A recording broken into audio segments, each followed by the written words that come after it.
Vamos a comenzar con esta clase de Zoom. ¿Se escucha bien? Háganme un gesto o con la cabeza. Sí, ¿Bien? doctora, está perfecto. Perfecto. Bueno, Doctora, perdón, voy a hacer una aclaración antes de que inicie. Están preguntando y sí que va a hacer pregunta. Estamos grabando la clase, ¿sí? Así que después va a ser subida al canal como siempre. No sea un problema. Ahora sí, estamos. sí, las clases habitualmente todas se han grabado y se han colgado en el aula virtual, así que esta no va a ser diferente. Para los que no hayan podido asistir. Con respecto al tema, antes de entrar a hablar de los puntos de conexión y cómo operan dentro de la estructura de la norma, para lo cual extraño mucho mi pizarrón realmente, porque este es un tema que amerita tener los cuadros a la vista, pero la verdad que no tuve tiempo de armar un PowerPoint. Si tengo tiempo se los voy a armar. Les voy a hablar de algo que les interesa a todos muchísimo más, que es el parcial. A ver, díganme quién quiere que hablemos 5 minutitos del parcial. Levanten la mano. Bueno, hay un montón de gente que no la veo. Y hay un usuario. Yo le pediría a todo el mundo que por favor se identifiquen, porque tenemos la dificultad de que al no tener contacto presencial al que estábamos acostumbrados, no, está bien, Juanma, no hay problema. Lo que yo les quiero decir es que quiero verles la cara, aunque sea en estas dos oportunidades que tuvimos para poder conversar por esta vía. Yo normalmente tengo mucho contacto con los alumnos y eso me permite trabajar de otra manera. Ahora, bueno, nos toca lo que nos toca y vamos a hacer lo que podemos. Respecto de la modalidad del examen, yo sé que le estuvieron preguntando a la doctora Lundquist. El tema es así, van a ser 20 preguntas, verdadero o falso, y van a tener 30 minutos para contestarlo. Quiero aclarar lo siguiente, el examen va a ser secuencial, eso significa que va a tener la misma modalidad de la prueba que hicimos el otro día. Es decir, no puedo responder la pregunta 2 hasta que no respondí la pregunta 1. Y una vez que la respondí, no puedo volver para atrás, ¿sí? Y no puedo cambiar la opción. Por eso es que el examen no se puede revisar. Lo van haciendo y a medida que lo hacen, pasan al punto siguiente. Y después, la corrección es automática y la devolución es automática. Con respecto a la cantidad de preguntas que tienen que estar bien, o sea, respondidas correctamente, y estaríamos hablando, todavía no lo tenemos definido, pero entre 14 y 16, ¿sí? El 75% del examen tiene que estar bien porque es la modalidad que siempre implementamos. Cuando hacemos 4 o 5 preguntas, si una entera está sin contestar, el examen está desaprobado automáticamente. Entonces, aplicamos el mismo criterio. Bien, la sugerencia es, lean bien las preguntas. Todas las preguntas son de interpretación, así que, aunque tengan el libro al lado, si no entendieron, no hay tutía. O sea que no nos preocupa. Hemos descartado la idea de que se tengan que filmar para dar el presente. Entendemos que nadie va a venir 2 veces a rendir privado voluntariamente, nadie se va a someter a eso, así que creemos que van a ser ustedes. Yo creo que cualquiera que dio privado van y le dicen da de vuelta el examen y no va a responder muy feliz. Así que no se van a tener que filmar. Lo que sí les pido es puntualidad, ¿sí? Porque el programa se va a cerrar. ¿Bien? Entonces, si ustedes no terminan, por más que nosotros técnicamente vamos a manejar para dar un pequeño margen, si no terminan a tiempo no lo van a poder mandar. Y el que no pueda mandar el examen, o el que alegue tener problemas de conectividad, hay una resolución que dictó la universidad, por la cual la modalidad del examen 17:30, porque nos dijeron que se superponía con otro examen, no sé, lunes 17:30 a 18. Perdón. Doctora, Sí. acá dicen, ¿nos pueden dar 2 minutos en lugar de 1,5?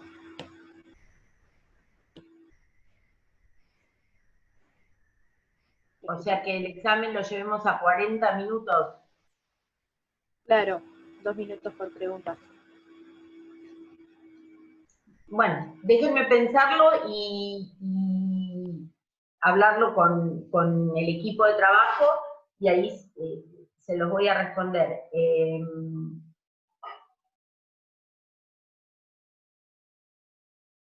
Sí, tengo que medir 2 minutos en función de lo que la interpretación de la pregunta pueda representar.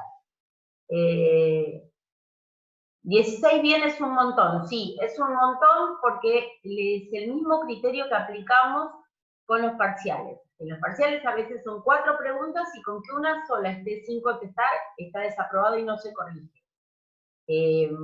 Así que creemos que un 75 sería 15 preguntas bien respondidas. Así que,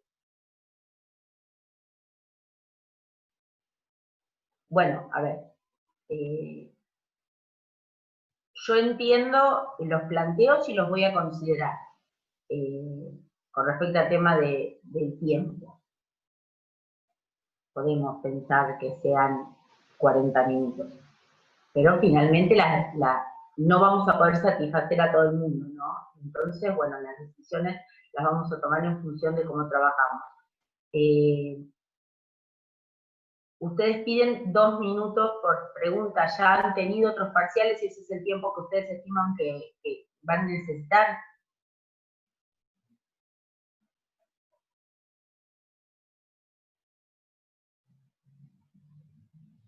Bueno, déjenme pensarlo, igual la modalidad del examen se va a publicar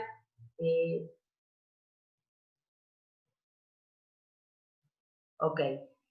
Sí, la doctora Lundquist ya me había propuesto 2 minutos, así que vamos a ver si, porque la doctora Lundquist está siempre abogando por los alumnos, así que sí, ya sé que a algunos no les apareció el resultado, ese no es un problema que yo pueda responderles, chicos, tienen que hablarlo con la gente de la universidad, porque no depende para nada de nosotros. El 85%, 90% lo recibió. Hubo un grupito que no lo recibió. Les vuelvo a repetir, las preguntas son de interpretación. O sea, tienen que haber entendido la materia. No es memoria, es entender. 10 minutos por pregunta, olvídese, Romina, nunca va a pasar. No, 10 minutos por pregunta no. No. Estaríamos discutiendo entre 1 minuto y medio y 2, no más. Bueno, vamos a arrancar ahora con la problemática de los puntos de conexión. Vamos a retomar un poquito el tema de... No le voy a dar ningún ejemplo de preguntas porque ¿sabe qué pasa? Va a ser usado en mi contra. Si después la pregunta no está redactada igual que la que yo le di de ejemplo, van a decir que yo dije que eran de una manera y van a ser de otra, y en realidad cada pregunta respecto de cada tema, ¿qué es lo que no me promete que no, Juan Manuel?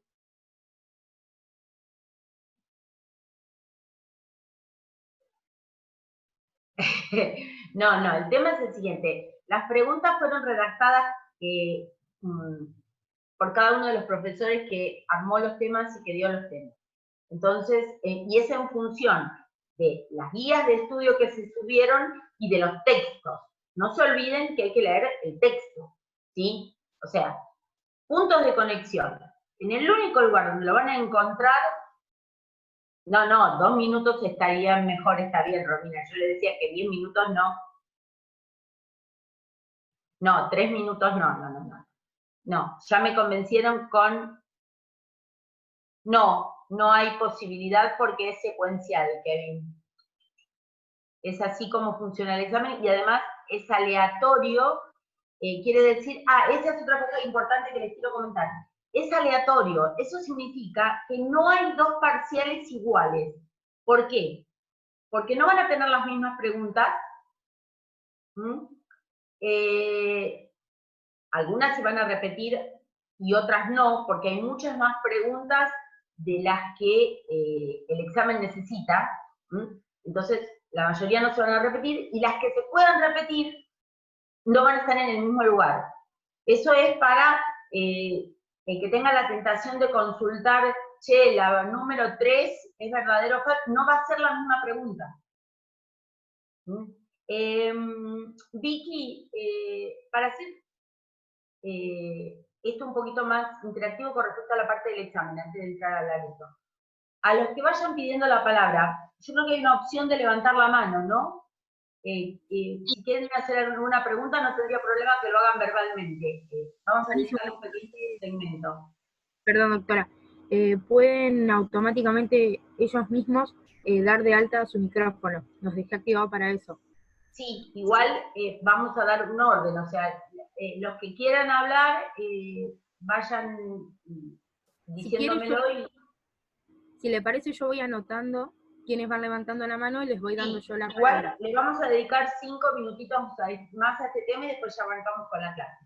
¿Sí? Bueno, Macarena Mancilla, puedes activar tu micrófono. Doctora, buenas tardes. Disculpen. ¿Qué tal? ¿Todo bien? Yo quería comentar de que hice el simulacro de examen, pero a mí no me aparecieron las preguntas de manera secuencial y acabo de revisar en el campus y tampoco me apareció la revisión, así que voy a consultar sobre esa cuestión. Quería saber si a todos les pasó lo mismo que a mí o a algún grupo de personas, que en realidad a mí no me apareció, o sea, una pregunta y después la otra y después la otra, y hasta tuve la opción de poder cambiar la respuesta también. Está bien lo que me comentás, porque en realidad eso es hacia la configuración del examen, de cuando armamos el cuestionario, y hay un montón de cosas que recién ahora se están corrigiendo. Por ejemplo, cuando armamos el cuestionario, en el texto, en el nombre, salía en azul una pregunta, creo, y si uno hacía clic en ese link, iba a un audio de una explicación mía sobre estructura de la norma. O sea, no sabemos por qué apareció eso. Ahora yo sé que lo deshabilitaron ayer porque me mandaron un mensaje de que habían trabajado con eso. Por eso es que ahora, cuando armemos el examen, van a tener todas estas características. Va a ser secuencial, esperemos, porque la realidad es que ni siquiera la gente de la facultad, nosotros tuvimos muy poca capacitación. Y la gente que está capacitada, hay un montón de cosas con las que recién están experimentando en función de los parciales que se van haciendo. Tampoco recibió resultado del simulacro. Bueno, lo voy a hablar con la doctora Caparrós, a ver qué podemos hacer para solucionar eso. Gracias por comentarme. Hola. No, Hola, ¿se escucha? Sí. Hola, ¿se escucha? Sí. Profe, ¿qué tal? Le quiero hacer una pregunta. Vio que usted dijo que había que responder, ejemplo, la 1 para pasar a la 2.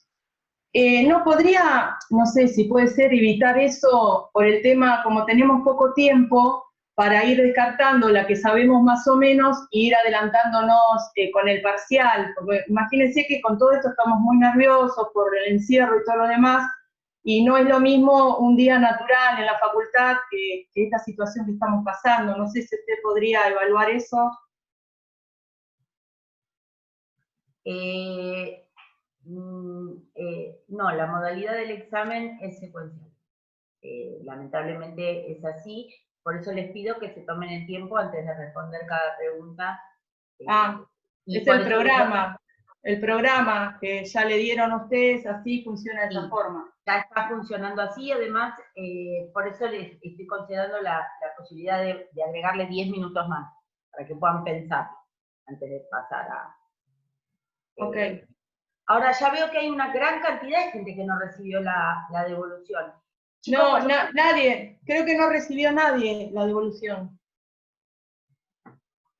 ¿no recibió nadie la devolución? No. Bueno, les voy a pedir un favor, por favor, y avísenlo a todos los que no están. Cuando pasan cosas así, el aula virtual tiene una función de email personal a cada profesor y también tienen el grupo de Facebook.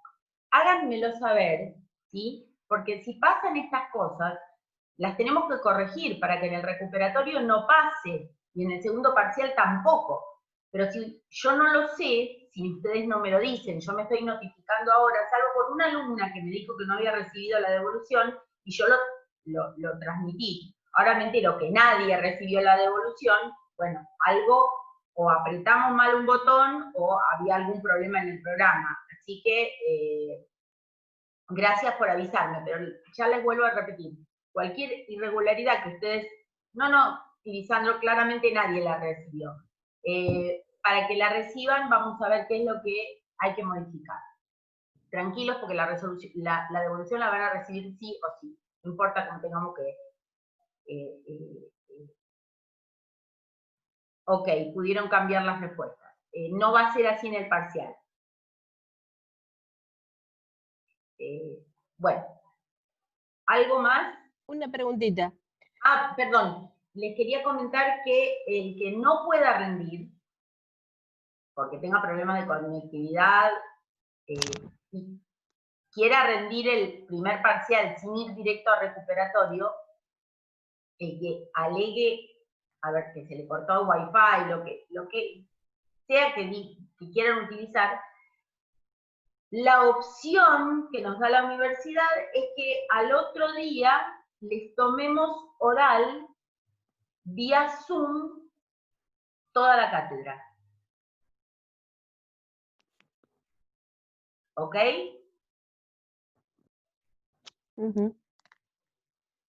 Está claro, ¿no es cierto? Sí, sí.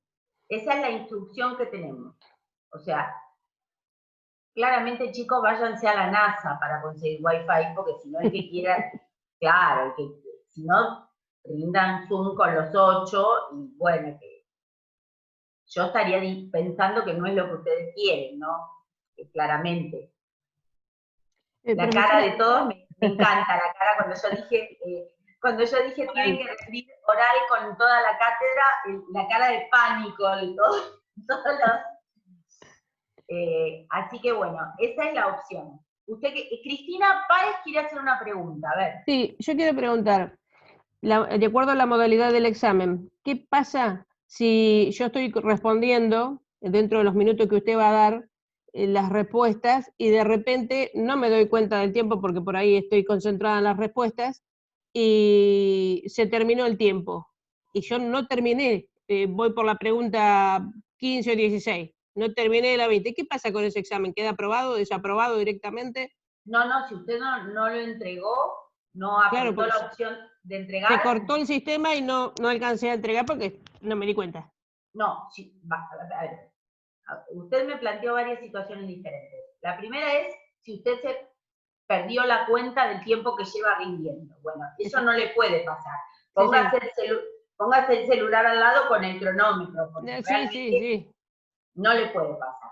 Usted tiene que entregar, apretar el botoncito para entregar en el horario que nosotros establecimos. Si usted no lo entrega, o va directo a recuperatorio, bien, o si usted alega que usted no entregó porque tuvo un problema de conectividad, tiene que enviarnos los comprobantes, captura de pantalla, lo que sea, y le tomamos oral al otro día.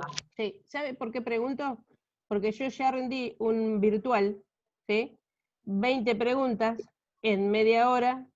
Bueno, justamente por eso el tiempo que pedíamos un poquito más, con 40 calculo que andaremos bien dentro de todo, pero el sistema también así secuencial, aleatorio, una vez que terminábamos, supongamos que no había alcanzado a contestar la última y se cortaba el sistema, porque el examen finalizaba a la hora indicada, igual se cargaba el resultado y nos daban igual la devolución del de la nota, hasta donde habíamos llegado.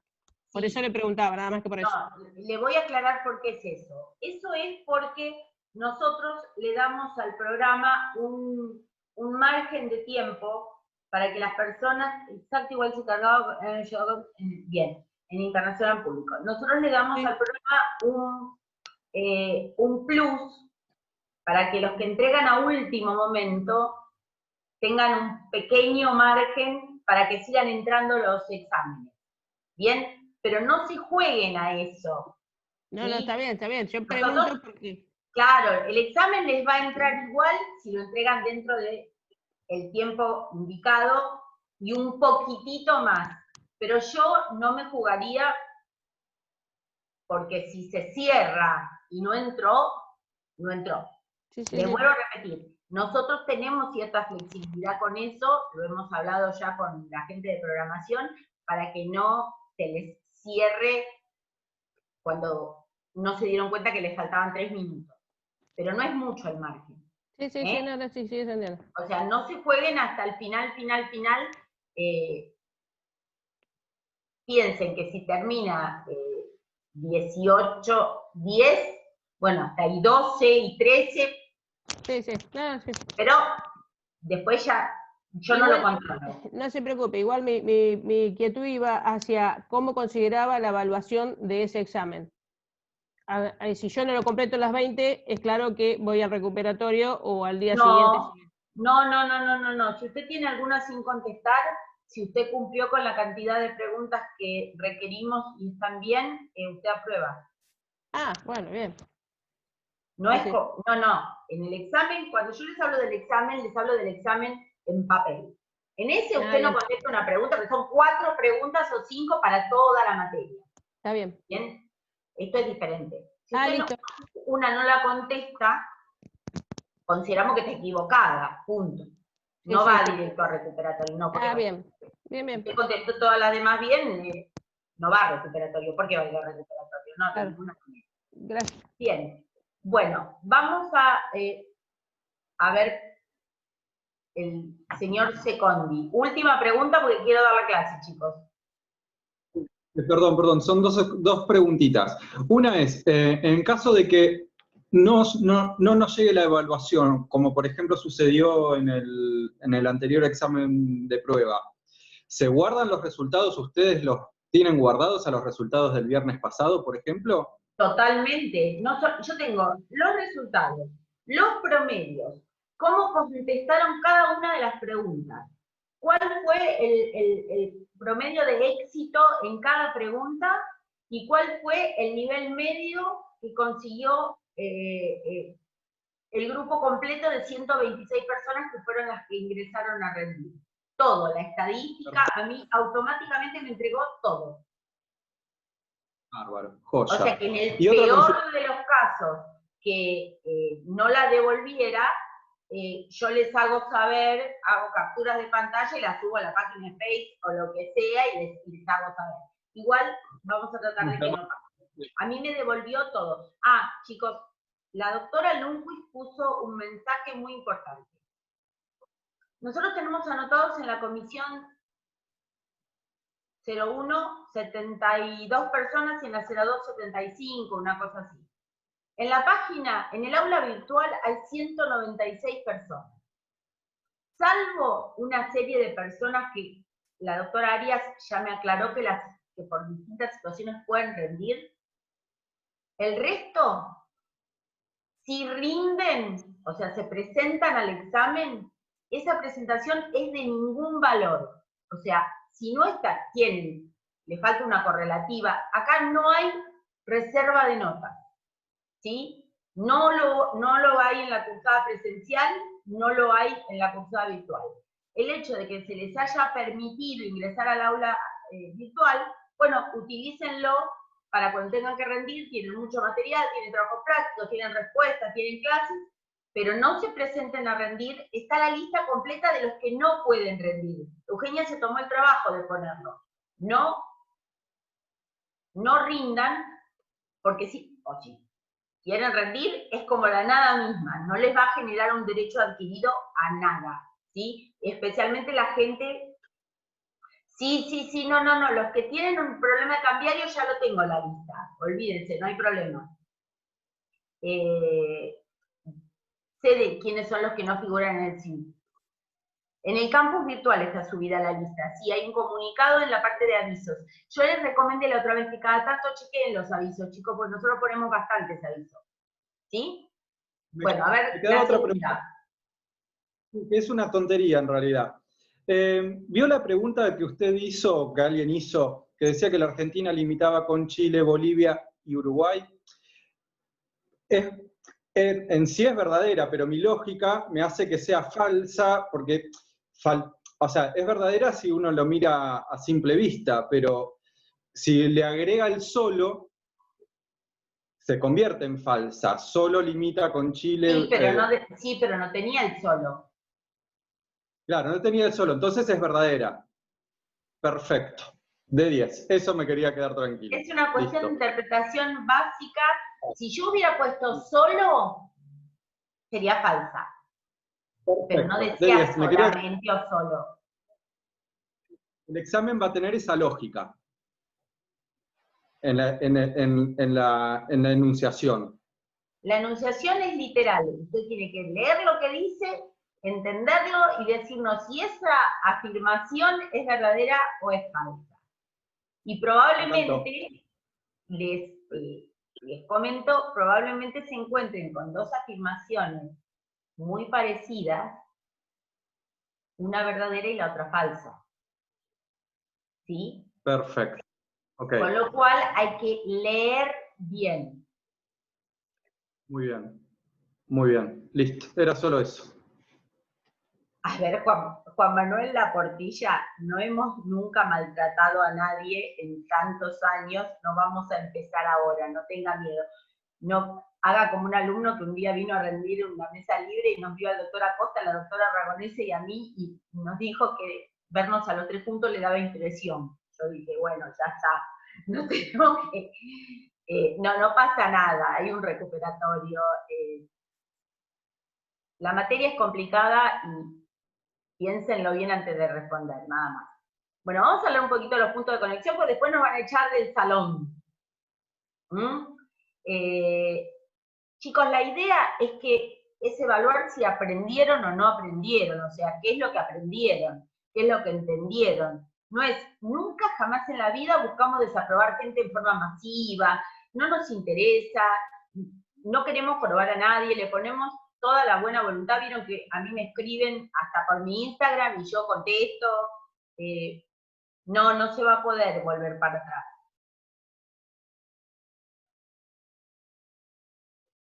Manfredi, ¿usted se quiere sacar 10?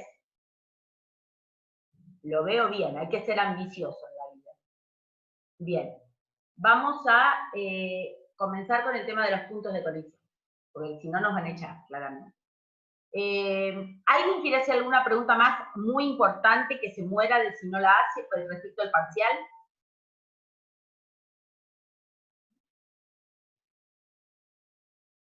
No, bueno, vamos.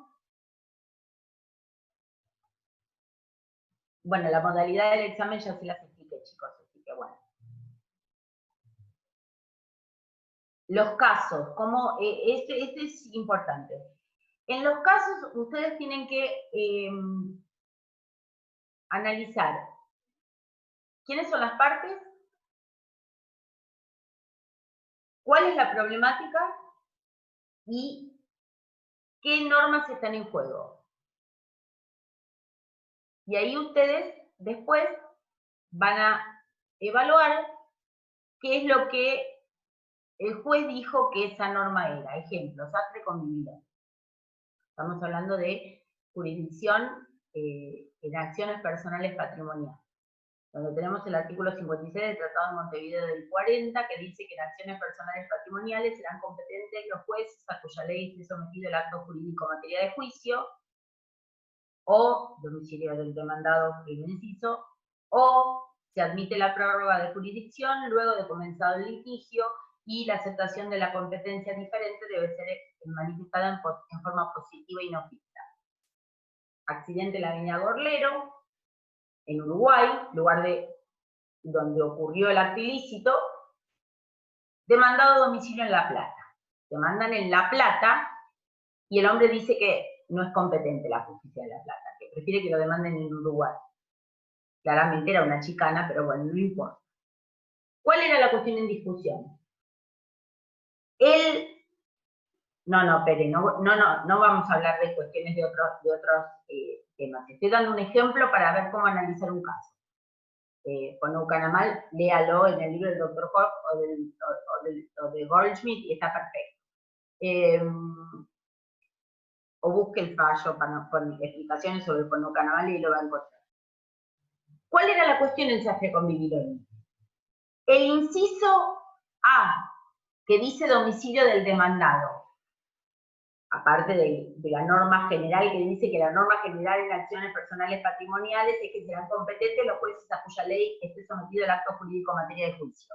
Eso se llama teoría del paralelismo de Tobias Asser, significa que jurisdicción y ley aplicable caminan de la mano, paralelamente. El inciso A, domicilio del demandado, ¿requiere de la conformidad del demandado? O sea, ¿es una prórroga de jurisdicción o es una opción? Puedo demandar ante los jueces a cuya ley esté sometido el acto jurídico en materia de juicio o los del domicilio del demandado, y el único que requiere conformidad es el tercer supuesto. Esta es la respuesta. Esto es lo que se resuelve en Sastre. Lo que dice el fallo de primera instancia, la Cámara lo da vuelta y después la Corte dice, no. Es o los jueces a cuya ley esté sometido el acto jurídico en materia de juicio o los jueces del domicilio del demandado. Eso es opción del actor, no es prórroga. Prórroga es la tercera. Entonces, hechos, normas en discusión, resultados. Así analizamos los casos, ¿ok? ¿Se entendió lo que expliqué de Sastre? ¿Todos lo habían entendido así? Bien. Doctora, antes de arrancar con el tema más teórico de la clase, una última consultita sobre el tema operativo del parcial. ¿Quién está hablando? Yo, Vicky. Vicky. Ah, hola, Vicky. No.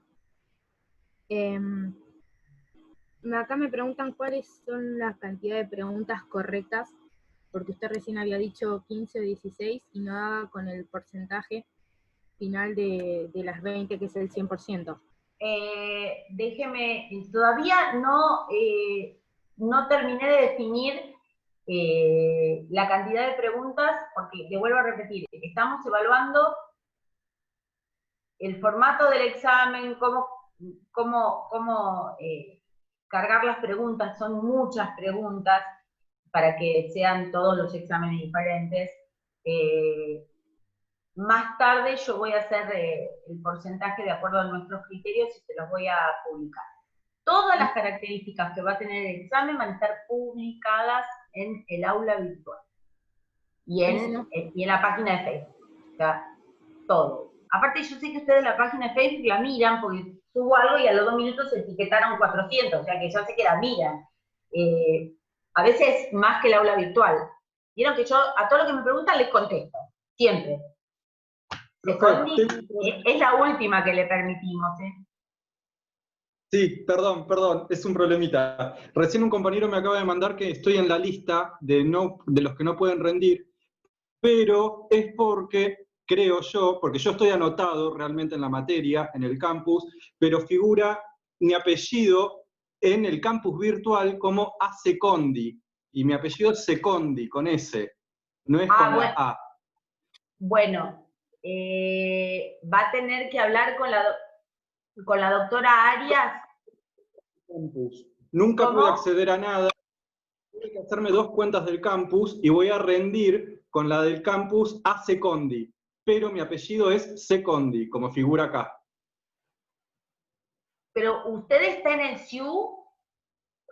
Sí, en el SIU Guaraní estoy inscrito como corresponde, ¿sí? En forma digital, bien y todo. El asunto es que tuve un problema con mi campus original, mi cuenta original, y nunca se pudo recuperar nada de demás, y los chicos del centro de estudiantes me hicieron esa cuenta y se equivocaron en el apellido. Le pusieron A. Secondi. Arréglelo porque mire que si no, no les vamos a cargar la nota, Ok. Porque Bueno, aparte les listo. cuento, yo no puedo estar en todo, porque son un montón de cosas, tengo arriba de 200 preguntas que cargar, armar el examen, las configuraciones y todo. Me ayuda la doctora Lundquist, que hace el listado, ve otro apellido, lo saca, claramente. Claro. Obvio. Pensé que yo estaba con mi apellido verdadero, pero me acabo de dar cuenta que no. Listo, era solo eso. Ya está. Bueno, vamos a hablar un poquito de los puntos de conexión. Vamos a recordar, por más que ahora no, ya estimamos que ya lo conocemos, manejamos la estructura de la norma indirecta con toda fluidez, que la norma indirecta de conflicto omnilateral de colisión tiene un tipo legal y una consecuencia jurídica. El tipo legal tiene una característica positiva y una característica negativa, y la consecuencia jurídica tiene una característica positiva y una característica negativa. En este caso, vamos a hablar de la primera parte de la característica positiva de la consecuencia jurídica, porque la segunda parte es lo conectado o la problemática de la cantidad de derecho aplicable, que es el reenvío. El doctor Acosta ha subido toda una clase filmada sobre ese tema. Bien, entonces, vamos a hablar de los puntos de conexión. El punto de conexión es muy importante en la norma, porque es la diferencia que hay entre una norma directa y una norma indirecta. La norma directa no tiene punto de conexión. El punto de conexión es un elemento técnico variable que se va a identificar recién cuando encontremos las particularidades del caso dado. O sea, ¿qué es lo que necesitamos? Verificar que los hechos subyacentes al punto de conexión no sean fraudulentos. Necesitamos saber qué significa, de acuerdo a la ley del juez, porque si el punto de conexión es último domicilio del causante, para distintas legislaciones domicilio puede ser algo distinto, con lo cual aquí comienza el problema de las calificaciones, que también tiene que ver con el problema de los puntos de conexión. Y finalmente, entender que el resumen de la abstracción del caso es el punto de conexión. Todos los hechos subyacentes, todo lo que venimos viendo en la característica positiva, van a derivar en un punto de conexión que es el elemento técnico variable que se individualiza en el caso y que nos va a decir con qué derecho está conectado el caso. Bien, acá tenemos que hacer una salvedad. Nosotros hablamos en su momento de las normas unilaterales y omnilaterales. Las normas indirectas pueden ser unilaterales u omnilaterales. También pueden ser incompletas, pero esa categoría no nos interesa. En las normas indirectas unilaterales no se usan puntos de conexión, se utilizan conexiones. ¿Cuál es la diferencia? La conexión es estable y nominativa, es fija. No es que la norma trae la respuesta en la consecuencia jurídica, sino que la conexión es siempre la misma. Ejemplo, el artículo 10 del Código de Vélez, que remitía al derecho argentino para todo el régimen de derechos reales. Hacía lo que se conoce como un reenvío interno. Entonces, la conexión es estable y nominativa. El punto de conexión es variable. ¿Cuál es el que debe ser utilizado para que la norma funcione correctamente y respete el elemento extranjero? El punto de conexión. Porque el punto de conexión permite conectar con cualquier derecho del mundo. Después la solución veremos si contraría o no el orden público. Eso es una segunda parte. En cambio, las conexiones fijas, el profesor Goldschmidt consideraba que eran conexiones de secuestro, porque tomaban el caso y de entrada lo sometían a un derecho. Ejemplo, el artículo 10 al derecho argentino y lo consideraba una expresión de chauvinismo jurídico. Bien, entonces, las conexiones son fijas, los puntos de conexión son variables. y son los conectores con el derecho extranjero, son los que tiñen al caso de extranjería. ¿Bien? ¿Está claro hasta acá? La función del punto de conexión es indicarnos cuál es el derecho que va a resolver el caso. Después veremos si hay reenvío y si la solución contraría o no el orden público. Cuidado, porque hay algunos supuestos donde el orden público pasa la característica positiva y se transforma en un segundo punto de conexión. Ahora lo vamos a analizar cuando veamos los puntos de conexión iguales y desiguales. Los puntos de conexión, vamos a usar dos clasificaciones, en Goldschmidt hay 3. Este tema, si ustedes lo quieren leer, no entendió la conexión fija. A ver, en el artículo 10 se sometía todo lo que tenía que ver con los bienes inmuebles situados en la República a este código. Es decir, no estaba la respuesta, no estaba todo el régimen de los derechos reales, pero siempre, no importaba cuál fuera el caso, si usted encontraba un inmueble situado en la República, el derecho aplicable era el argentino. ¿Usted cómo lo redactaría para que esta conexión fuera un punto de conexión? Los bienes inmuebles se rigen por la ley del estado de su situación. ¿Se da cuenta de la diferencia? Entonces, ¿qué nos decía Goldschmidt? El artículo 10 no es susceptible de aplicación analógica. No podemos por analogía considerar que un inmueble situado en el extranjero entonces va a estar regido por la ley del lugar de su situación, porque el artículo 10 no dice que está regido por la ley de la situación, dice que está regido por el derecho argentino. No siempre a nuestro derecho, es fija, refiere siempre a un derecho, pero es siempre el mismo. En cambio, en el punto de conexión, cualquier derecho del mundo está llamado a resolver el caso. Después aplicaremos las cuestiones relativas al orden público y a todo lo demás. ¿Vieron? Conexión estable nominativa, siempre es el mismo derecho. No es directa porque no trae la solución, hace un reenvío interno a todo el sistema de derechos reales. El 10, ponemos este ejemplo porque sí que está en el libro, el 10 derogado del Código de Orden. ¿Estamos de acuerdo? Vamos a pasar a las clasificaciones. Bien. En el caso que sea nuestro derecho, sería la conexión de secuestro. No, la conexión de secuestro, Goldschmidt considera que cada vez que hay una conexión fija, es una conexión de secuestro, porque no permite el juego del punto de conexión que conecta con el derecho extranjero. O sea, el caso queda fijado en un derecho, que sería, en este caso, es el argentino.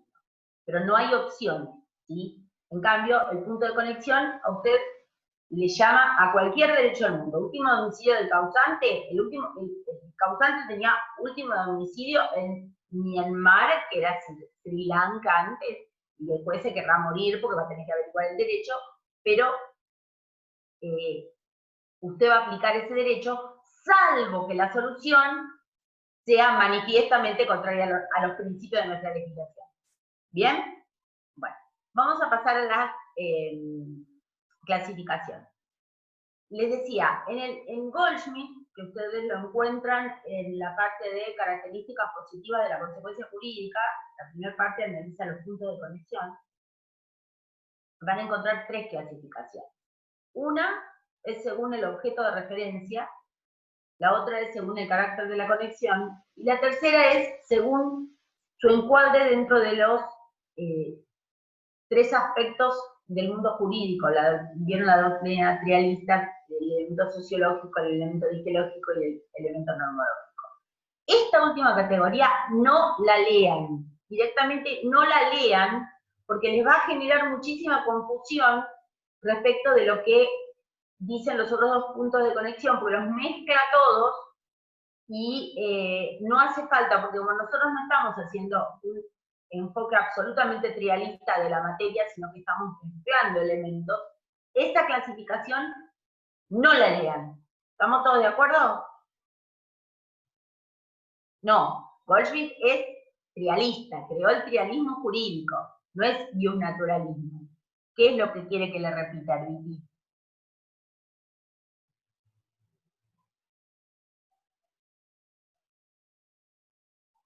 Sí, igual ahora vamos a avanzar. Las clasificaciones según el objeto de referencia, según el carácter de la conexión y punto, porque la tercera no nos interesa, no la vamos a leer. ¿Estamos de acuerdo? Bien. Vamos a hablar de según el objeto de referencia. Acá yo necesitaría el pizarrón donde les decía el cuadrito, pero por ahí debe andar circulando el cuadrito en algunas clases de años anteriores.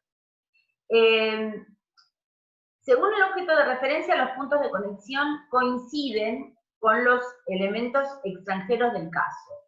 Es decir, los puntos de conexión se clasifican según el objeto de referencia en personales, reales y conductistas. Son los tres elementos que tiñen el caso de extranjería. ¿Qué es un punto de conexión personal? La nacionalidad, el domicilio, la pertenencia al Estado por prestación de servicios, que este es un punto que muy poca gente conoce. Es decir, si usted, por ejemplo, es extranjero, pero solicita ingresar a una fuerza armada de Argentina, se considera que usted ha adquirido una pertenencia al Estado argentino por prestación de servicio y probablemente su nacionalidad originaria, si era alemana, por ejemplo, se la cancele automáticamente por haber ingresado a una fuerza de seguridad. Eso es son todos puntos de conexión que tienen que ver con las personas, ¿sí? Y con características de las personas.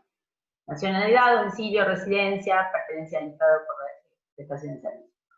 Reales, como su nombre lo indica, tendrán que ver con las cosas, ¿sí? Con los bienes muebles e inmuebles. Y acá nos vamos a encontrar con lugar de situación del bien, estado de matrícula del buque, aeronave o aerodeslizador, estado de registro del vehículo automotor, todo lo que tenga que ver con las normas que rigen a los bienes. ¿Sí? Por eso es reales. Y finalmente, los conductistas son, como su nombre lo indica, los que tienen que ver con actos jurídicos o hechos jurídicos que tienen relevancia, por eso son hechos jurídicos, como por ejemplo el tema del accidente en Gorlero. Es un hecho lícito y por lo tanto tiene consecuencias. ¿Cuáles serían los conductistas? Los conductistas serían lugar de celebración del contrato, lugar de cumplimiento, lugar donde ocurrió el acto ilícito, por ejemplo. ¿Estamos de acuerdo? Bien. Denme un segundito. ¿Me pueden dar un segundito, por favor? Ahora vuelvo.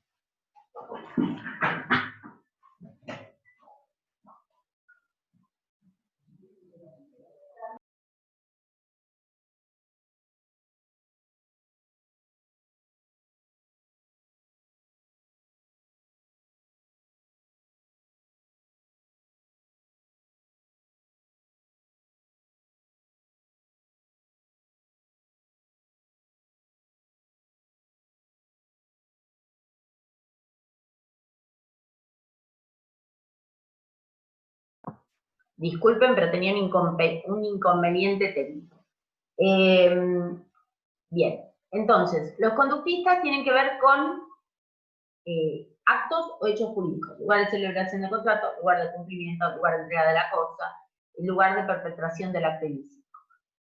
Entonces, esta clasificación coincide con los elementos de extranjería y no es mayormente conflictiva.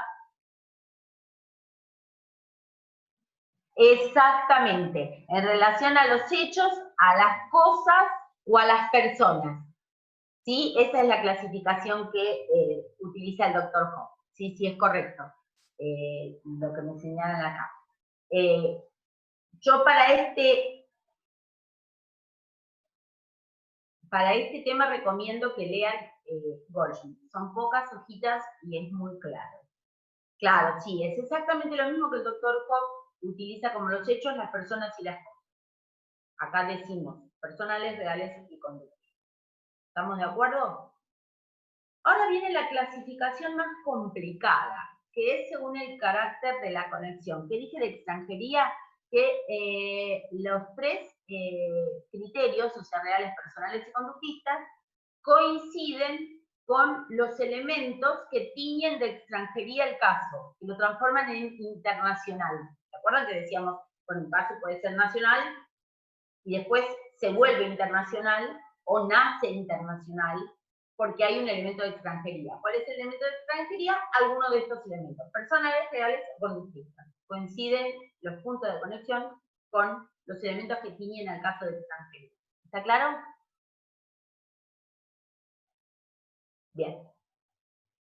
La clasificación que sigue es la que es un poquitito más complicada, que es según el carácter de la conexión. Según el carácter de la conexión, los puntos de conexión se clasifican en no acumulativos y acumulativos. Y acá presten atención porque la cosa se complica un poquito. Los no acumulativos son los más sencillos. ¿Por qué?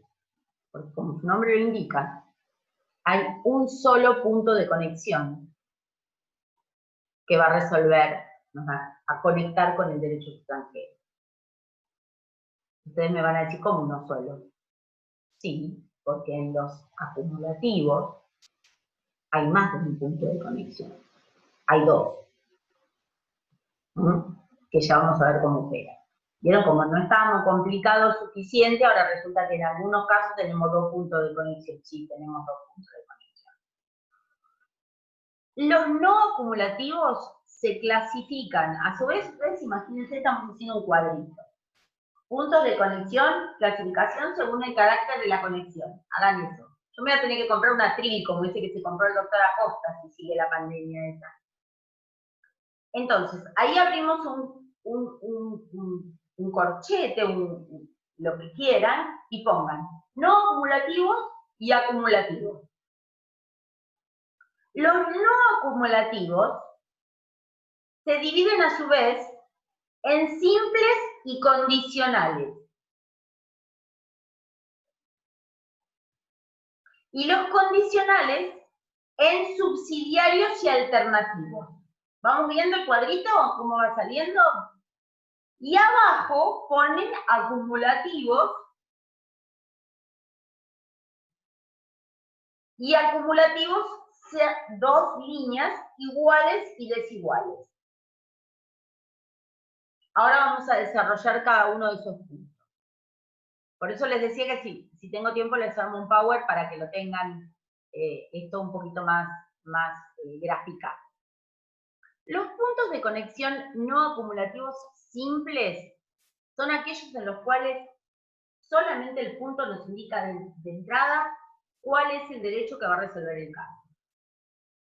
No hay opciones. Los bienes inmuebles se rigen por la ley del lugar de su situación. La capacidad de las personas se rige por la ley domiciliaria. No hay duda. Un solo punto, una sola solución. Punto de conexión no acumulativo simple. Bien. Punto de conexión no acumulativo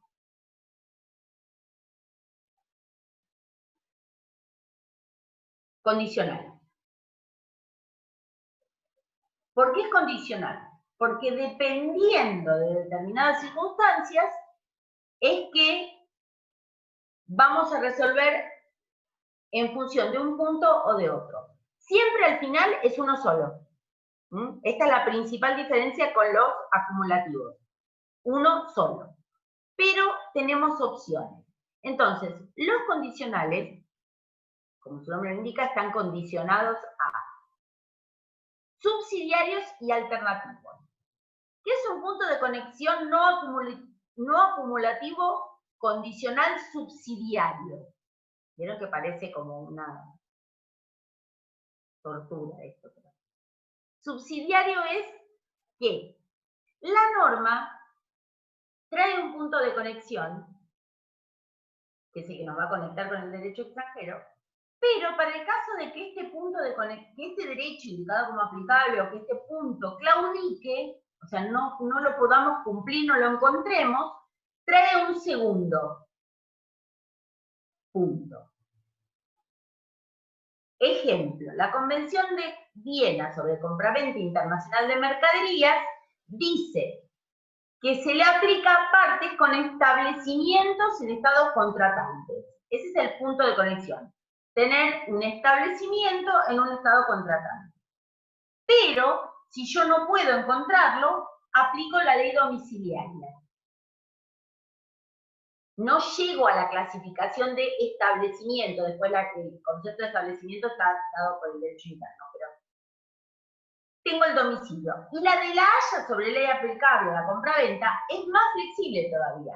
Dice que si no puedo determinar que tenga establecimiento en un estado contratante, voy a usar la ley de la residencia de la parte. Hoy por hoy, el domicilio casi no se usa, sino que lo que se usa es la residencia, que es menos exigente, es menos formal. ¿Entendemos? Tenemos un punto principal. Establecimiento en estado contratante. No podemos, de acuerdo al derecho interno, definir establecimiento, no lo encontramos. ¿Qué hacemos? Vamos al domicilio. Entonces, hay un punto principal y uno subsidiario. ¿Por qué subsidiario? Porque viene para el caso de que no podamos cumplir con el primero. Solamente funciona en ese caso. Siempre al final es uno solo. O el establecimiento en el estado contratante o la residencia en la condición de Haya. ¿Bien? ¿Está claro? ¿O alguien quiere hacer alguna pregunta? En este momento puede hacerlo. Bien. Los alternativos, punto de conexión no acumulativo condicional alternativo, también tienen varios puntos de conexión entre los que se puede elegir. Pero están todos en igualdad de condiciones. A ver, nosotros veíamos en el subsidiario que hay uno principal y uno que viene a cubrir el problema de que no pudimos llegar a los requisitos. Acá no, acá hay varios derechos y yo puedo conectarlo con cualquier de estos derechos que podrían resolver el caso, y el principio rector es que debo elegir el derecho que más favorable sea a la validez del acto. ¿Sí? Entonces, si voy a analizar la capacidad de las personas y tengo la posibilidad de optar entre varios derechos, voy a elegir el derecho que más favorable sea a que la persona sea capaz. Claro, no, varios derechos indicados como aplicables por el punto de conexión. Acá me preguntan si lo que hay son varios puntos de conexión. No, es un punto de conexión que nos remite a varios derechos. Podemos elegir. Y generalmente estos son casos de favor matrimoni, favor negoti, favor minoris, y ahí elegimos el derecho que sea más favorable. ¿Cuántos derechos? Uno. Siempre es uno y que termina resolviendo el caso. Si decimos cuáles serían...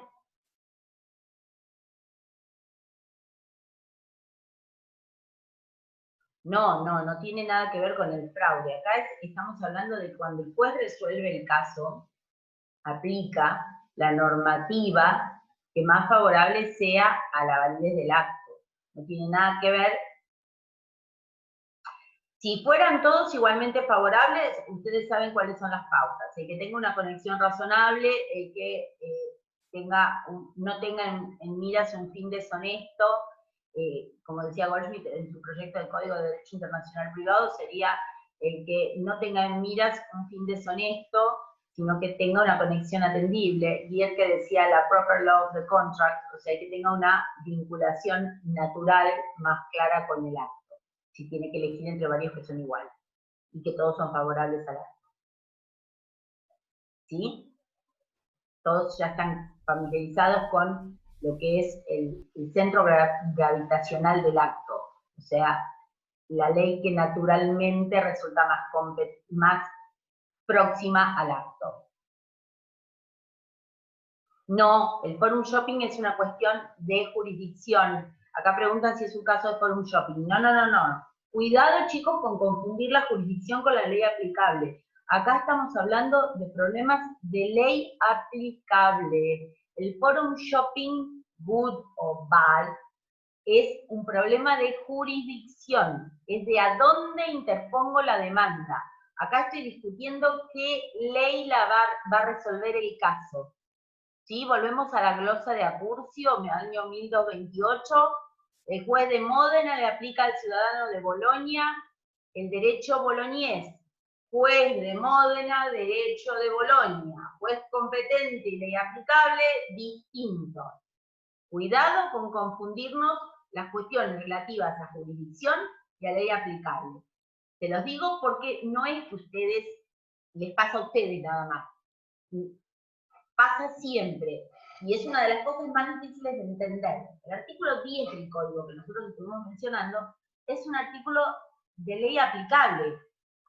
Entonces, cuando se habla del artículo, se hablaba del artículo 10, diciendo que los jueces argentinos tenían competencia, exclusivamente cuando había inmuebles en la República, solamente podíamos inferirlo aplicándole al artículo 10 la teoría del paralelismo, y desprendiendo la jurisdicción de la ley aplicable, porque el artículo 10 no era un artículo de jurisdicción.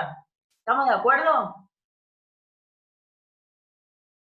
Claro, exactamente. En los alternativos están todos en igualdad de condiciones y yo voy a elegir. Generalmente voy a elegir cuál es el más favorable a la validez del acto. ¿Bien? ¿Preguntas? Bueno, cualquier que tenga alguna duda se le vaya ocurriendo, me la escribe por chat, yo lo estoy leyendo, así que no hay ningún problema.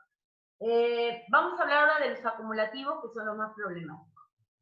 ¿Por qué son problemáticos los acumulativos? Porque los acumulativos nos parten de la base de que hay dos puntos de conexión. Entonces, los puntos de conexión acumulativos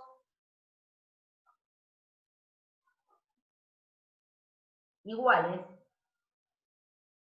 son aquellos puntos en los cuales, para que el acto sea válido, debo cumplir con los requisitos de dos puntos de conexión.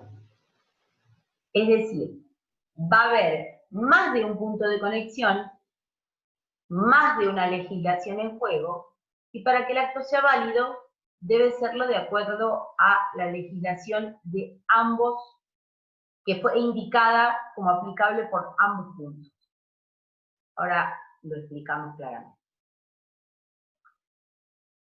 En el Tratado de Montevideo de 1940, la adopción internacional, ustedes van a advertir que estos puntos de conexión están indefectiblemente relacionados con cuestiones de orden público, cuestiones donde el Estado tiene mucho interés en resguardar ciertas cuestiones. En el Tratado de Montevideo del 40, en lo que es la adopción internacional, para que la adopción internacional sea válida, debe serlo de acuerdo a la ley del domicilio del adoptante y del adoptado. Acá hay un error garrafal, porque el adoptado no tiene domicilio. Los menores tienen el domicilio derivado de sus padres o de sus tutores. Debería decir la residencia del adoptado. En toda la parte de tutela y curatela, los tratados de Montevideo incurren en el mismo error, hablan del domicilio del menor, bueno, no. Pero la norma dice eso, domicilio del adoptante y del adoptado. Entendemos que el menor en estado de adoptabilidad no tiene domicilio derivado de nadie, porque no está bajo tutela de nadie ni bajo la patria potestad de nadie. Pero lo que dice la norma es el domicilio del adoptante y del adoptado, dice del adoptado deberíamos leer residencia. Esa es una falla que no van a encontrar en Goldfield, nadie se dio cuenta, nadie lo critica, los menores no tienen domicilio, tienen el domicilio derivado. Que el error es que dice domicilio del adoptado, mi hija, y los adoptados son menores. Y si todavía no fue adoptado ni nada, no tiene domicilio, tiene residencia, porque los menores tienen domicilio derivado. Sí, los requisitos de los acumulativos iguales son que hay 2 puntos de conexión que indican 2 derechos y que los recaudos que exigen las normas de estos 2 estados deben ser cumplidos. Ejemplo, las adopciones internacionales, para que sean válidos de acuerdo al Tratado de Montevideo de 1940, debe serlo de acuerdo al domicilio del adoptante y del adoptado. ¿Qué significa? Que si uno de los derechos pide una guarda de 6 meses y el otro pide una guarda de 1 año, la guarda va a ser de 1 año. Los primeros 6 meses comunes a ambos derechos y los últimos 6 del Estado que más requisitos tiene. Por eso decimos que están relacionadas con cuestiones de orden público. ¿Sí? En este caso, vemos que se aplica a la adopción. Extremamos los recursos, pedimos más requisitos. Claro, se deben cumplir con los 2. Si no es válida de acuerdo a las leyes del domicilio del adoptante y del adoptado, esa adopción internacional claudica, no funciona. ¿Sí? No se perfecciona. ¿Entendemos? Entonces son iguales. No hay uno mejor o por encima del otro. Los 2 deben ser cumplidos. ¿Está claro esto? El que tenga alguna duda me pregunta, no tengan miedo de equivocarse, porque el momento de equivocarse existe, no el parcial. ¿Bien? Estamos acá para enseñarles. Y lamentablemente estamos pocos. Tenemos que haber estado más. Bueno, con el tiempo mejoraremos, pero... Doctora. Sí. Le quiero avisar que quedan 20 minutos de la clase. Bueno. Ya son 10, más que nada bueno, por dudas. No, ahora explico los desiguales y ya estaríamos cerrando, ¿dale? Buenísimo. No nos vamos a quedar de más. Sé que está muy complicado el tema de Zoom hoy. Los acumulativos desiguales son los más problemáticos. ¿Por qué? Porque acá el punto de conexión pasa a ser una cláusula especial de orden público contenida en una disposición. Es decir, hay un punto de conexión que indica un derecho como aplicable, pero además hay otro punto de conexión, que sería una cláusula especial de orden público, que acá el orden público sería un conjunto de disposiciones, que corrige lo que el derecho extranjero da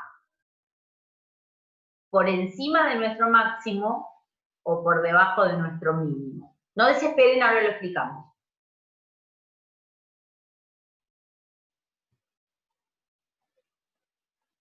No, a ver, volvimos a los puntos no acumulativos, esperen, después volvemos, porque si no vamos a hacer una ensalada. En los puntos de conexión acumulativos desiguales, está el punto, sí, es una cláusula especial de orden público, pero no es de aplicación a priori. Es una cláusula especial de orden público, en cuyo caso el orden público pasa a la característica positiva, pero no es de aplicación a priori, sino que es de aplicación a posteriori. ¿Por qué? Porque solamente va a entrar a funcionar una vez que yo vea cuál es el resultado de aplicar el derecho indicado por el punto, y ahí veo, si ese derecho da más que nuestro máximo o menos que nuestro mínimo en cuestiones de orden público, nuestro derecho entra a jugar y corrige. Ejemplo, los impedimentos matrimoniales. Los impedimentos matrimoniales, los dirimentes, son mínimos. Si el derecho extranjero da menos que nuestro mínimo, entra a jugar el derecho argentino. Pero eso lo vamos a saber solamente una vez que apliquemos el derecho. No sé qué capítulo es de Goldschmidt, es el que dice características positivas de la consecuencia jurídica. Ahí arranca. Entonces, repito, una vez que yo sé cuál es la solución del derecho extranjero, ahí veo si da menos que mi mínimo o más que mi máximo. ¿Cómo es el tema de más de mi máximo? Plazos de prescripción liberatoria, por ejemplo. Si el plazo de prescripción liberatoria, en nuestro caso es de 2 años, y en el derecho extranjero es de 25, obviamente está violando lo que nosotros queremos, que la protección sea por un plazo relativamente breve. Entonces vamos a aplicar derecho argentino, porque el derecho extranjero da mucho más que nuestro máximo. Con los impedimentos, si no se respetan como mínimo los impedimentos dirimentes, aplicamos derecho argentino. ¿Bien? Entonces, acá el segundo punto sería una cláusula especial de orden público contenida en disposiciones que pasa la característica positiva, pero es a posteriori. ¿Por qué es a posteriori?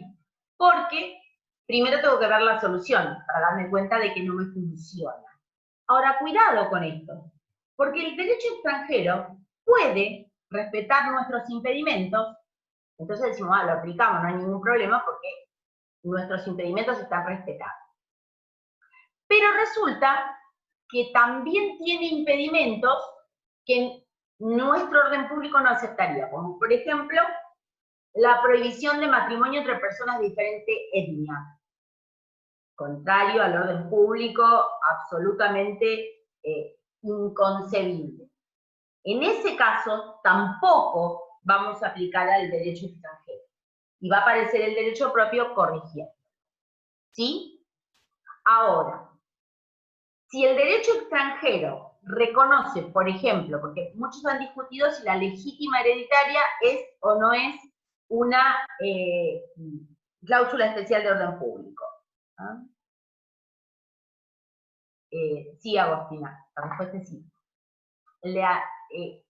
Perdón, no voy a mirar más porque me distraigo. Con respecto al tema de la legítima, vamos a la legítima. Como yo no hablo de memoria, me puedo distraer. Respecto a la legítima, muchos consideran que las legítimas son de orden público, cláusulas especiales de orden público contenidas en disposición. Ahora bien, si el derecho extranjero reconoce la legítima, aunque no sea idéntica a la nuestra, no va a entrar nuestro derecho a corregir y sacar o descartar la resolución del derecho extranjero. Solamente lo va a hacer si la legítima reconocida por el derecho extranjero es tan pequeña que no respeta el principio de que una parte sustancial de los bienes del causante tienen que pasar a determinados herederos. ¿Sí? Caso contrario, no tiene que ser idéntica. O sea que el orden público, como cláusula especial de corrección, solamente va a entrar cuando la norma extranjera, indicada como aplicable por el punto de conexión, no respete nuestros mínimos y nuestros máximos. ¿Estamos de acuerdo? ¿Cuál es el efecto? El que a los jueces más les gusta. Descartamos la aplicación del derecho extranjero y aplicamos el derecho propio. Volvemos a repetir, no vamos a llegar nunca a la característica negativa, porque en este supuesto el orden público pasó a la característica positiva. Tenemos dos puntos de conexión. El punto de conexión que regula el caso y el derecho argentino, el derecho del juez, el derecho propio, que opera como correctivo. ¿Sí? Corrige lo que el derecho extranjero da de más sobre nuestro máximo o de menos sobre nuestro mínimo. Y esto nos lleva a las problemáticas que hoy explicábamos. El problema de las calificaciones, es decir, cuando calificamos el punto de conexión, definimos qué es el punto de conexión y sabemos que, de acuerdo a la teoría de las calificaciones, los puntos de conexión se califican por el derecho del juez. Siempre es por la lex fori. O sea que el juez va a decir si hay o no domicilio de acuerdo a su propio concepto de domicilio. No entramos a ver lex causal, conflicto latente, conflicto patente, no. El punto de conexión se califica por la ley de juez. Y el segundo problema que surge con respecto al tema de los puntos de conexión es el problema del cambio de estatuto. Es decir, que haya habido un cambio durante la vigencia del caso que modificó el contenido del punto de conexión. Y acá lo que tenemos que tomar en cuenta es qué es lo que indicaba el derecho en el momento crítico y qué es lo que dice el derecho en el momento de resolver. Y vemos si ha habido o no una mutación del orden público, como lo mencionamos en el caso Zapata-Timberlake, y hablamos del concepto de actualidad del orden público.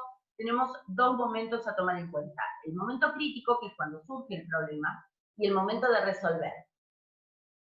Y ahí, a la luz de ello, veremos si hay o no una violación del orden público que deba o no ser corregida. ¿Estamos de acuerdo? ¿Alguna pregunta sobre los no acumulativos desiguales? Todos entendimos que pasa la característica positiva de la consecuencia jurídica y lo corrige ahí.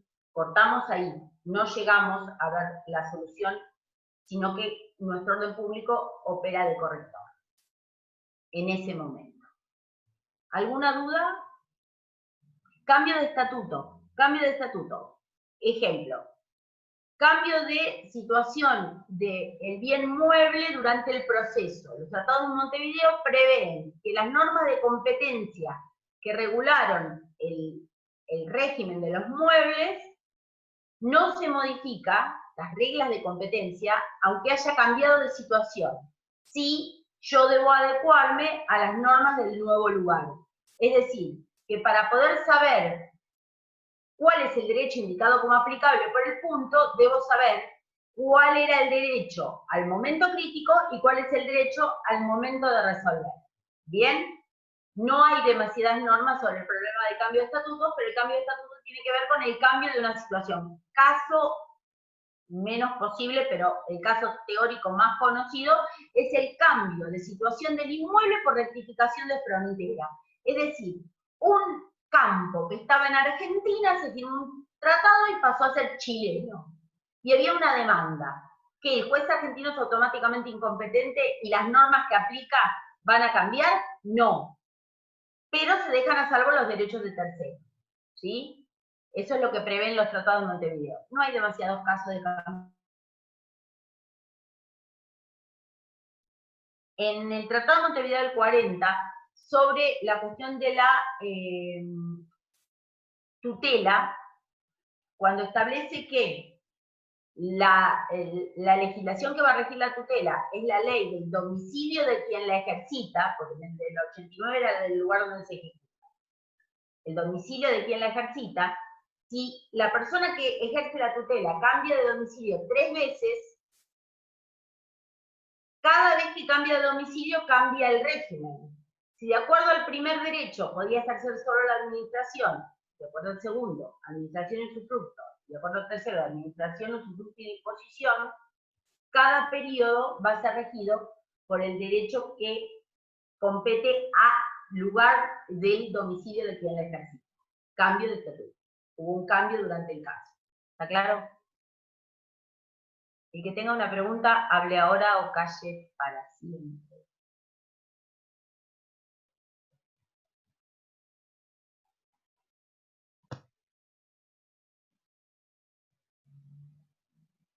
No, acá me preguntan el tema del orden público, porque si el orden público pasa a la característica positiva, no estaría operando a priori. ¿Sabe por qué no estaría operando a priori? Porque usted primero tiene que aplicar el derecho indicado por el punto de conexión, en sí aplicable, y recién ahí usted va a saber si la solución tiene o no que ser corregida.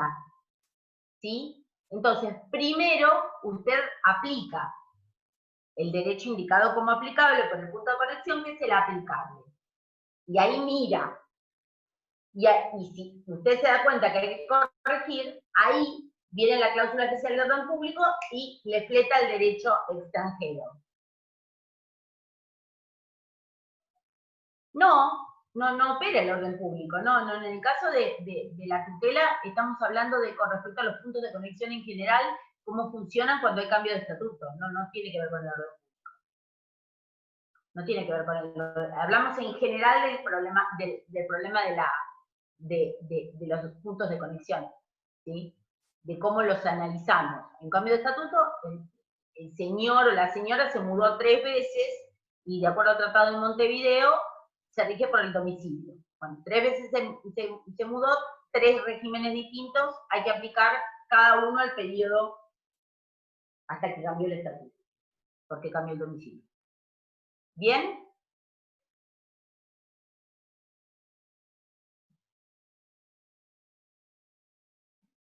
Sí, nuestro orden público siempre opera a posteriori, porque ya sea, en este caso, como cláusula especial de orden público, o porque usted no tiene un punto de conexión acumulativo, sino que usted aplica el derecho indicado por el punto de conexión en sí aplicable, y la solución es contraria al orden público, usted lo va a descartar para aplicar derecho argentino, que es en sí inaplicable. Pero siempre a posteriori, siempre tiene que ver la solución primero. Por eso decimos que el derecho extranjero en sí y per se nunca viola el orden público. Lo que viola el orden público es la solución. Y para saber la solución usted lo tiene que aplicar. Entonces siempre es a posteriori. Bueno, Vicky, ¿ya estamos en tiempo? Quedan 4 minutos. El fallo Blasov es las dos cosas, pero la doctora Ragonesi lo dio en jurisdicción. Domicilio efectivo, conyugal. Último domicilio efectivo, caso Blasov. Bueno, gente, tenemos que devolver el aula virtual. Profe, acá le preguntan si es fraude o jurisdicción. No, acabo de contestar. Es las dos cosas. Bien. El caso Blasov es las dos cosas. Es un caso en el que hubo un fraude porque el señor se mudó a Italia para perjudicar a la señora, porque nunca hubo último domicilio conyugal en Italia. Condición que exige que sea el último domicilio efectivo. El concepto de efectividad, que después se aplica también en el caso Notebom de la CIF, surge del caso Blasov. Vieron que la doctora Ragonesi lo menciona en los trabajos de jurisdicción. Lean bien los trabajos de jurisdicción, porque es un tema espinoso. Y los trabajos de la doctora Ragonesi están muy bien. Después, si quieren, sigan ampliando porque es importante. ¿Algo más? No hay más preguntas en el chat por ahora, le están agradeciendo, supongo que lo está viendo. Bueno, sí, los estoy viendo. Bueno, muchachos, nos vemos el lunes. Pasen un lindo fin de semana. Gracias. Ténganos piedad el lunes. En realidad no soy yo, va a ser el programa el que... Claro. Pero en serio, nosotros queremos que a todos les vaya bien y que puedan hacer lo mejor posible. Les deseo toda la suerte y en realidad a la suerte hay que ayudarla, estudien mucho y les va a ir bien. Buenísimo, gracias doctora por la predisposición. No, por favor. Decidí, lo último que les digo, darles esta clase hoy porque me pareció importante vernos las caras, porque sé que están todos muy angustiados con este tema de la virtualidad y de que no sabemos cómo hacer y de que ya de por sí privado y me recibo y ahora no me recibo nada. Entonces quería verlos cara a cara para darles un mensaje de que estamos acá. Alguna vez fuimos estudiantes y que queremos que les vaya bien, pero les vamos a exigir, ¿sí? Porque tenemos esa premisa que es la excelencia en la docencia. Y lo hacemos como podemos ahora, ¿no? Pero les deseo lo mejor y bueno, vamos a tratar de corregir todos los errores para que el parcial salga lo más prolijito posible. ¿Sí? Y nos vemos el lunes. Buenísimo, mañana entonces usted publica en las diferentes plataformas la información respecto del parcial con las decisiones finales, ¿no? Sí, Vicky. ¿Quedamos así? Perfecto, sí, y nosotros lo compartimos. Siempre, sí. Perfecto, y nosotros lo vamos a compartir en los grupos de WhatsApp. Y por favor, los que chequeen la lista de la doctora Lundquist, porque a lo mejor hay alguno que tiene una situación particular, tiene que arreglarla, porque si no, no le vamos a poder pasar la nota. Perfecto. Bueno, Vicky, podés cerrar. Buenas tardes, chicos. Muchas gracias.